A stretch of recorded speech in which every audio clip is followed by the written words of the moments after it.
Movie की शुरुआत होती है और हम फिनिक्स नाम के एक बच्ची को देखते हैं जो अपने पेरेंट्स के साथ एक नाव पे थी। यहाँ उसके पापा मछली पकड़ने के लिए जाल फेंकते हैं, पर जाल में शायद एक काफी बड़ी मछली फंस गई थी, इसीलिए जाल को खींचने में उसके पापा को परेशानी हो रही थी। तभी उसके पापा पानी में गिर जाते हैं। ये देखकर फिनिक्स की माँ काफी चिल्लाने लगती है। शोर सुनकर गाँव वाले भी वहाँ आ चुके थे। तभी उसके पापा पानी के ऊपर आते हैं, पर एक बहुत बड़ी फिश डीमन उसे खा जाती है। ये देखकर गांव वाले काफी डर जाते हैं। वह बिग फिश वापस बच्ची को खाने आती है, पर तभी एक आदमी उस पे हमला कर देता है। इसका नाम होता है जियांग जिया। यहाँ हम रिवर गॉड को भी देखते हैं। यहाँ जियांग और रिवर गॉड में काफी लड़ाई होती है जो बहुत देर तक चलती है। उससे लड़ाई करते वक्त जियांग का चाबुक जोर से पानी पे लगता है, जिससे उस गाँव में बाढ़ आ जाती है, पर इसकी जियांग को कोई खबर नहीं थी। अब वो रिवर गॉड पे हमला करता है, जिससे वो एक गुफा में जाकर गिरता है। जियांग अपने पावर से उस गुफा को बंद कर देता है, जिससे रिवर गॉड उसमें कैद हो चुका था। जियांग गुफा के बाहर खड़ा होता है। तभी वहाँ एक भविष्यवाणी होती है कि तुम्हें अपना गुनाह कबूल है।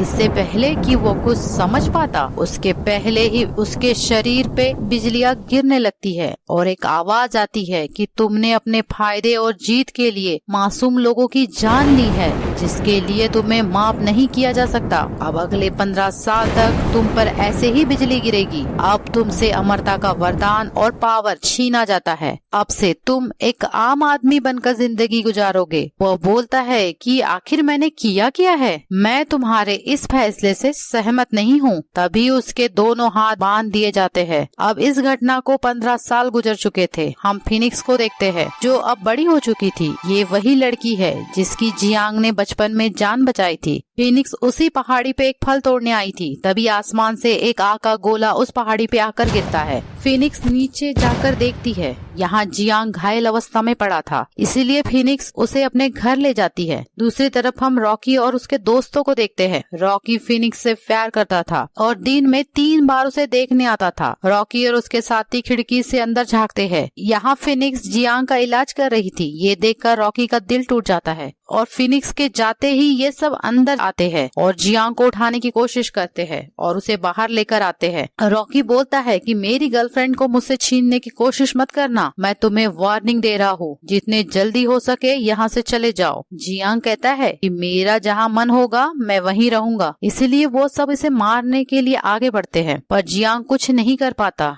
क्योंकि उसकी सारी पावर चली गई थी। वह उसे काफी मारते हैं और वहाँ से चले जाते हैं। इधर फिनिक्स को जियांग बेड पे नहीं दिखता। तभी रॉकी वहाँ आता है और अंदर जाने की कोशिश करता है, पर फिनिक्स के दादाजी वहाँ होते हैं और उसे बताते हैं कि जियांग जिया ने इस विलेज को बचाया है और उसका एहसान मानने के बजाय तुम उसे परेशान कर रहे हो। पर रॉकी बोलता है कि वो अब पावरफुल नहीं रहा और ना ही वो अब अमर है। उसे स्वर्ग से पनिशमेंट मिली है, हम कुछ नहीं कर सकते। अगले सीन में हम जियांग को देखते हैं जो वापस उसी पहाड़ी पे गया था। वो पूछता है कि मेरी गलती क्या है, क्यों मुझसे मेरी पावर छीन ली गई है। सुबह होती है और हम एक औरत को देखते हैं जो नदी के किनारे कपड़े धो रही थी। तभी उसे पानी में कुछ हलचल दिखाई देती है, पर इससे पहले वो कुछ समझ पाती, डीमन फिश आकर उसे खा जाती है। इधर हम जियांग को देखते हैं जिसे फिनिक्स अपने घर लेकर आई थी। वो पूछती है कि तुम्हारा नाम क्या है, पर वो कुछ नहीं कहता और उसे एक फ्रेम भी दिखाती है और कहती है कि इस इंसान ने मेरी बचपन में जान बचाई थी। तभी बाहर लोगों के चिल्लाने की आवाज आती है। फिनिक्स बाहर आती है। रॉकी सब गांव वालों को लेकर आया था। वो बताता है कि जियांग से बदला लेने के लिए वो फिश फिर से हमारे गाँव आई है और वह पूरे गाँव के लोगों को मार देगी। इसलिए ये सब जियांग को पानी में फेंकना चाहते थे ताकि इसके बलि से रिवर गॉड गांव वालों को बख्श दे, पर फिनिक्स इसके लिए नहीं मानती। फिर भी गांव वाले जियांग को उठाकर नदी के पास ले जाते हैं और उसे नदी में फेंक देते हैं। अब हम फिश डीमन को देखते हैं जो जियांग की तरफ बढ़ रही थी। वो जियांग को पानी के अंदर खींच लेती है। सबको लगता है कि जियांग मर गया, पर थोड़ी देर में फिश ऊपर आती है। जियांग उसके सर पे खड़ा था, इसीलिए फिश उसे खा नहीं पाती। वह उसे गिराने की कोशिश करती है, पर वो नदी के किनारे आकर गिरता है। इसीलिए फिश सब लोगों को अपनी तरफ खींचना शुरू कर देती है, जिससे गांव वाले उसके मुंह के अंदर जाने लगते हैं। गांव वाले वहां से भागते हैं, पर एक बच्ची नीचे गिर जाती है। सब लोग एक घर में जाकर छिप जाते हैं। है, पर वो बच्ची अब भी बाहर थी, इसीलिए उसकी दादी उसकी मदद करने बोलती है, पर फिश उसे अपनी तरफ खींचने लगती है। इसीलिए फिनिक्स वहाँ दौड़ कर आती है और उस बच्ची को पकड़ लेती है, पर फिश काफी जोर से उन दोनों को खींच रही थी। ये देखकर जियांग एक लकड़ी से फिश की आंख पे हमला करता है, पर इससे फिश को कोई फर्क नहीं पड़ता। बच्ची और फिनिक्स को फिश के मुंह में जाता देख जियांग फिनिक्स को पकड़ लेता है। तभी रॉकी भी वहाँ आता है और गुलेल से फिश पे हमला करता है, जिससे फिश वहाँ से चली जाती है। अब फिश वापस जियांग की तरफ आती है, पर गांव वाले मिलकर उस पे हमला करते हैं, जिससे वो वापस चली जाती है। गांव वाले जियांग पे काफी खुश थे क्योंकि उसने छोटी बच्ची की जान बचाई थी। तभी वहाँ एक गुरु को दिखाया जाता है, वो गाँव वालों के लिए कुछ अनाउंसमेंट कर रहे थे। वो देखने में अजीब लग रहे थे। गाँव वालों को लगता है कि उसे रिवर गॉड ने भेजा है, इसीलिए वो सब उस पे हमला करते हैं। तभी जियांग वहाँ आता है और बताता है कि ये अर्थ गॉड है। ये सुनकर गांव वाले उनसे क्षमा मांगते हैं। अर्थ गॉड बताते हैं कि वह डीमन फिश रिवर गॉड ने भेजी थी ताकि वो सब लोगों को मारकर अपनी भूख मिटा सके। अब 15 साल बीत चुके हैं और रिवर गॉड आजाद होने वाला है और पहले से काफी ताकतवर हो जाएगा, और एक बार वो यहाँ आया तो पूरे गाँव को तबाह कर देगा। पर तुम चिंता मत करो, मैं तुम्हें बचाऊंगा। ये सुनकर सभी लोग काफी खुश होते हैं। वो कहते हैं कि रिवर गॉड को रोकने के लिए हमें एक दिव्य चाबुक की जरूरत है, जो इस वक्त डीमन किंग के पास है, पर वो लाएगा कौन? पर कोई है जो ये काम कर सकता है और उसका नाम मैं कल बताऊंगा। जियांग वहाँ से चला जाता है, पर अर्थ गॉड उसके पास जाते हैं और उससे मदद करने बोलते हैं, पर वो कहता है कि मुझसे सारी शक्तियाँ छीन ली गई है, जिससे अब मैं एक आम इंसान बन चुका हूँ। मेरे पास दिव्य चाबुक भी नहीं है जिससे मैं रिवर गॉड से मुकाबला कर सकूं। यहाँ अर्थ गॉड बोलते हैं कि चाबुक तुम्हें पहचान नहीं पाया, इसीलिए वो उसकी ओरिजिनल जगह पे वापस चला गया है। अब वो चाबुक डीमन किंग के पास है। अगर तुमने वो चाबुक नहीं लाया तो गांव वालों को कोई नहीं बचा सकता, सिर्फ तुम यानी जियांग जिया ही सबको बचा सकता है। फिनिक्स भी वहाँ पहुँच चुकी थी। अब वो समझ जाती है कि यही जियांग जिया है। रात होती है, जियांग एक जगह बैठा होता है। फिनिक्स भी वहाँ आती है और बताती है कि मुझे पता चल गया है कि तुम ही जियांग जिया हो, जिसने बचपन में मेरी जान बचाई थी और पूरे गांव की रक्षा की थी। हम सब ने काफी साल तुम्हें मिस किया। मैं अपने पेरेंट्स को खो चुकी हूँ और मैं नहीं चाहती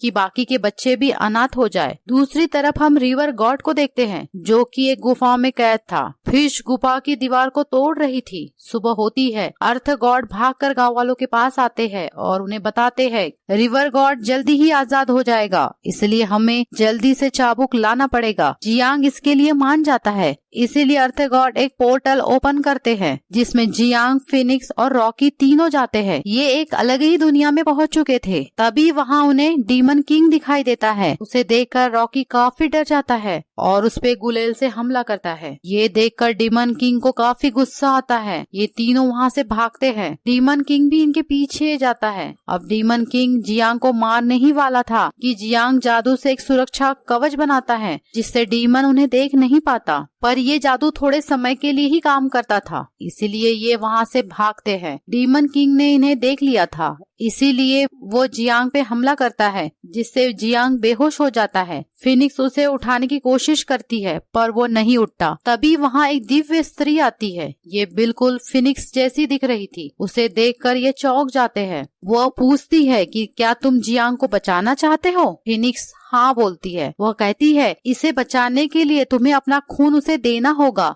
फिनिक्स चाकू से अपनी कलाई काटती है। इधर दिव्य स्त्री अपने मैजिक से उसके ब्लड को जियांग की बॉडी में डाल देती है। वो लेडी उसे बताती है कि मैं जियांग की वाइफ हूँ और उसे मत बताना कि मैं यहाँ आई थी, और वहाँ से गायब हो जाती है। दूसरी तरफ हम गांव के लोगों को देखते हैं जो फिश का मुकाबला करने के लिए इकट्ठा हुए थे। तभी रॉकी का एक दोस्त जाकर फिश को ललकारता है। फिश वहाँ आती है। गांव वाले जल्दी उसे वापस आने बोलते हैं, पर उसने डिसाइड कर लिया था कि आज फिश को मार कर ही रहेगा। तभी उसका पैर फिसलता है और वो नदी में गिर जाता है। फिश उसके के तरफ बढ़ रही थी, इसलिए वो जल्दी से ऊपर चढ़ता है और भागता है। फिश भी किनारे तक आ चुकी थी। गांव वालों ने वहाँ जाल बिछाया था जिसमें वो फिश फंस जाती है। अर्थ गॉड सभी गांव वालों से फिश पे अपने हथियारों से हमला करने बोलते हैं। इधर जियांग को होश आ चुका था और उसकी शक्तियां भी वापस आ चुकी थी। ये देखकर उसे काफी आश्चर्य होता है। रॉकी सच बताने की कोशिश करता है पर फिनिक्स उसे रोक देती है। अब ये दैवीय चाबुक लेने आगे बढ़ते हैं। ये एक मकबरे के पास पहुंचते हैं पर उस चाबुक को लेने के लिए इन्हें टेस्ट देना होगा। यहाँ एक काफी बड़ी मूर्ति होती है। जियांग बताता है कि इस मकबरे का रक्षक है। अगर हमें चाबुक चाहिए तो हमें टेस्ट देना होगा। 500 साल पहले काफी लोगों ने इस चाबुक के लिए टेस्ट दिया था पर सिर्फ एक ही योद्धा ये चाबुक ले पाया था, मतलब वो जियांग था। तभी एक बर्निंग स्कल उसकी तरफ आता है और हम जियांग को बंधा हुआ देखते हैं। वो पूछता है कि मुझे बांध के क्यों रखा है। फिर से वही आवाज आती है कि तुमने अपने स्वार्थ और जीत के लिए मासूम लोगों की जान ली थी, क्या तुम्हें अब भी नहीं पता? पर वो बोलता है कि ये सब रिवर गॉड की वजह से हुआ था, पर वो अब भी नहीं समझ पा रहा था कि लोग कैसे मरे। इसीलिए उसे 15 साल पीछे भेजा जाता है। वहाँ वो देखता है कि रिवर गॉड से लड़ते वक्त चाबुक पानी में लगा था जिससे वहाँ बाढ़ आई थी, जिससे गांव तबाह हो गया और काफी लोग मारे गए। अब वो उसकी वाइफ के पास पहुंचता है। उसे देखकर वो काफी खुश होता है और उसे हक करता है पर वो वहाँ से चली जाती है। अब जियांग वापस फिनिक्स के पास आ चुका था और समझ चुका था कि उससे क्या गलती हुई थी। अब ये आगे बढ़ते हैं पर तभी काफी जोर की हवा चलती है। वो अपनी शक्ति से उसे रोक देता है। तभी दैवी चाबुक विजिबल होता है। ये देखकर सभी काफी खुश होते हैं पर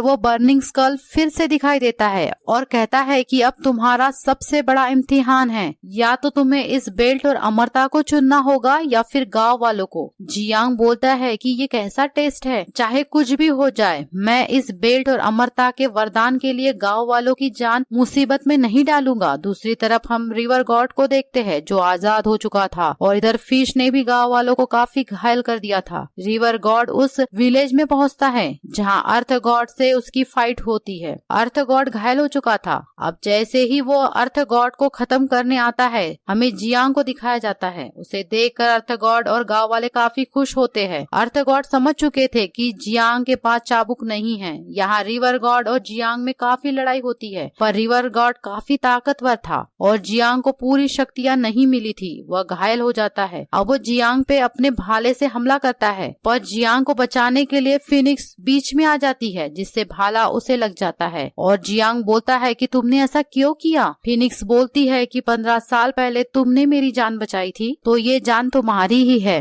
15 साल बाद जब मैंने तुम्हें देखा तो मैं तुमसे प्यार करने लगी। और यहाँ फिनिक्स मर जाती है जिससे वो काफी इमोशनल होता है। रिवर गॉड जियांग पे हमला करता है पर तभी दैवीय चाबुक वहाँ आ जाता है। जियांग उसे उठाता है और रिवर गॉड पे हमला करता है। अब ये दोनों फाइट करते हुए हेल में पहुँचते हैं। यहाँ दोनों में काफी लड़ाई होती है। जियांग रिवर गॉड को मारने ही वाला था पर वो रुक जाता है। रिवर गॉड पूछता है कि तुम क्यों रुके? जियांग बताता है कि हम दोनों ही गलत है, हमने अपनी शक्तियों का मिसयूज किया है। अगर हम एक अच्छे इंसान नहीं बन सकते तो फिर अमर होने का क्या फायदा है? ये सुनकर रिवर गॉड को भी अपनी गलती का एहसास होता है। तभी वहाँ प्राइमस गॉड की आवाज आती है। वो कहते हैं कि जियांग तुमने मेरा भरोसा नहीं तोड़ा, तुमने टेस्ट पास कर ली। चाबुक पाने की टेस्ट इसीलिए थी क्योंकि मैं तुम्हारे अंदर के अच्छे इंसान को जगाना चाहता था। अगर तुम चाबुक लेते तो तुम टेस्ट में फेल हो जाते। अब गॉड उसे एक अगले मिशन पे भेजना चाहते थे पर जियांग बोलता है कि मेरे वजह से मासूम गाँव वालों की जान गई थी, इसीलिए मैं अगले 50 साल तक एक आम इंसान बनकर गांव में रहकर उनकी सेवा करना चाहता हूँ और अपने कर्मों का प्रायश्चित करना चाहता हूँ। गॉड बोलते हैं कि ये तुम्हारा फैसला है। अब वो रिवर गॉड को अपने साथ ले जाते हैं। अगले सीन में हम जियांग और अर्थ गॉड को देखते हैं। तभी वहाँ कुछ सोल्जर आते हैं और जियांग जिया को अपने साथ चलने बोलते हैं क्योंकि राजा ने उसे बुलाया था और अगर तुम नहीं आए तो हमें तुमसे लड़ना पड़ेगा। ये सुनकर जियांग जिया मुस्कुराता है